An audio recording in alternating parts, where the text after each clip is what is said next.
We all know that Saul lost his dynasty to David. I'm finna tell you how he did it. And it is in 1 Samuel chapter 13. It starts off with a battle between the Philistines and the Israelites. As always, they battled, and Jonathan and his crew have defeated one of the Philistines' garrisons. So they was like, all right, that's what y'all want to do. Y'all don't know who y'all messing with. And let me read to you what happened. They mustered an army of people against the Israelites. It says it was 3,000 chariots, 6,000 horsemen, and as many warriors as there are sand on the seashore. Okay, and so if you can picture that, the Israelites saw that and they were like, we did not sign up for that, and they literally started running and hiding in caves and in tombs and all kind of stuff, and they was running for the hills and going different places. And so Saul is left with these scared men at Gilgal, and he has to wait on the prophet Samuel to come. Okay, Samuel's going to come. He's going to make the offering to the Lord. He was told to wait, and he did wait. He waited for 7 whole days. No Saul and no Samuel. And so he said, you know what, give me this stuff. I got to move because the army has rallied against us, and my men are getting scared. He makes the offering, and as soon as he does,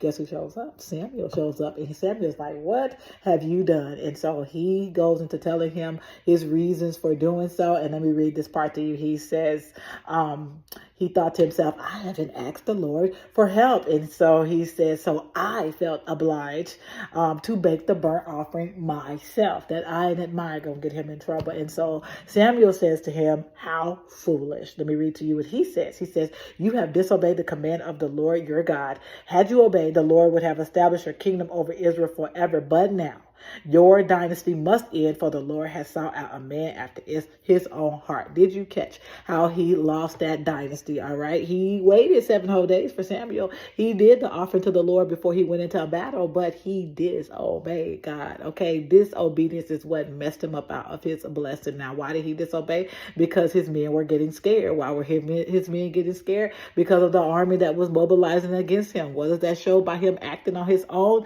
It shows lack of faith. You don't trust God. God told you to wait, and that's all you had to do was wait. You get scared of a little wait time, getting scared of that military. That means you don't believe that God's going to bring you through that battle. Did you know? I learned this. This is in chapter 13, that there were only 2 swords in Israel. That's right, Saul's and Jonathan's. There were no other swords. So I was thinking to myself, well, how were they winning all these battles? And God was like, me, I was winning all these battles for them. They never won a battle by sword in the first place. You always won by God's power and might. So why are you worried about a little wait time in the army that's against you? No excuses. You need to wait. God put you in that power. He put you in that position, and you are to wait and take all of your orders from him. Disobedience messed him up out of a blessing. All right. If you learned something, hit the like button. I forgot something, put it in the comment section, and subscribe for more Bible studies, and so we can learn the word of God.